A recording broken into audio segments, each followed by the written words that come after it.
Okay, we're going to keep going here.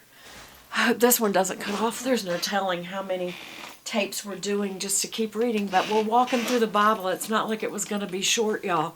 It's a big book. But anyway, okay. So where were we? We're in Genesis chapter 30. And all these babies have been had between Rachel and Leah. And Jacob has gone to Laban and said, his uncle, and said, look, you give me these two wives. I would like to go back to my homeland with my wives and children. And you know how much work I've done for you. And Laban says, hey, it's true, but it's because of you that I'm blessed, and so name your price and I'll pay it, but stay. And he says, no, you know I've worked for you, and how your livestock has grown and grown and grown under my care. You didn't have very much when I started with you, and the Lord's blessed you wherever I've been. But now, when I ask you to do something for my own household, you say no. And he says, well, what shall I give you? And he says, don't give me anything. Just let me go.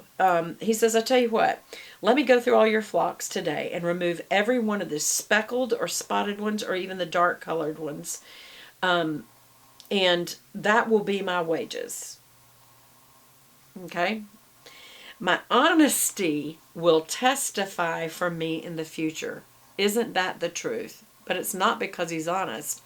It's because he's just as dishonest to him. That's what's coming up. And yes, it will testify. Whenever you check on the wages you have paid me, any goat in my possession that is not speckled or spotted or has any or is not dark colored, that will be considered stolen. What does he mean by that? In other words, he's saying you've got all these unblemished animals, meaning when they mate them, they say a certain color. And it kind of shows that they're pure in their bloodline.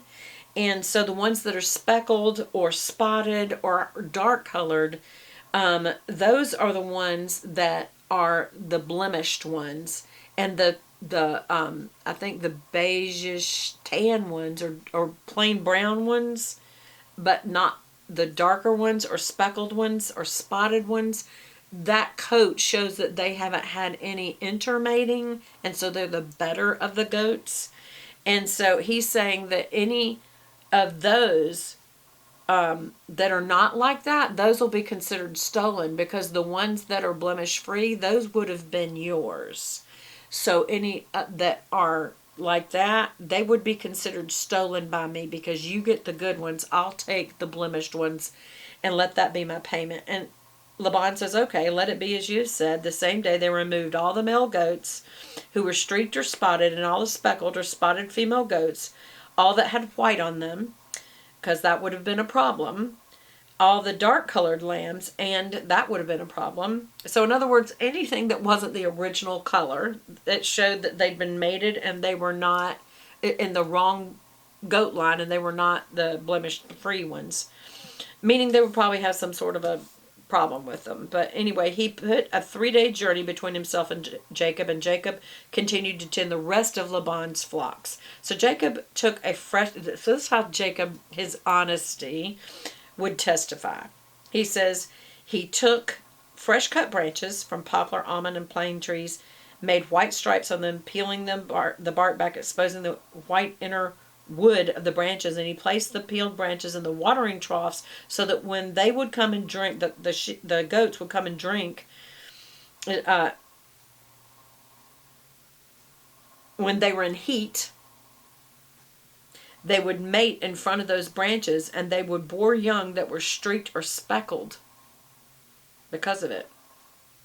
Jacob set apart the young of the flock themselves, and made the rest face the streaked and dark colored animals that belonged to Laban. Thus he made separate flocks for himself, and did not put them over with Laban's animals. So what he's doing is basically making all the babies come out blemished, all of them. So every time they went to get their water, he had these special trees in there that would cause them, that they would mate in front of those, and it would cause them to come out, when they had babies, they would come out streaked or speckled.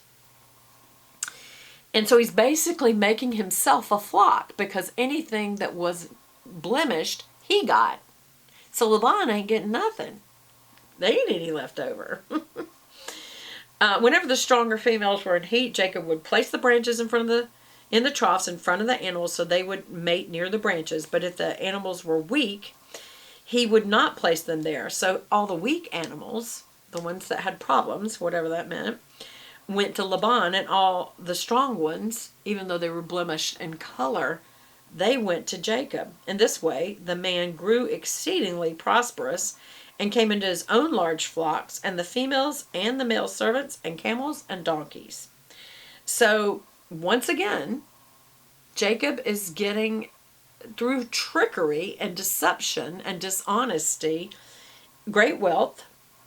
And he built a large flock, and obviously, even though all this happened, God's still in control.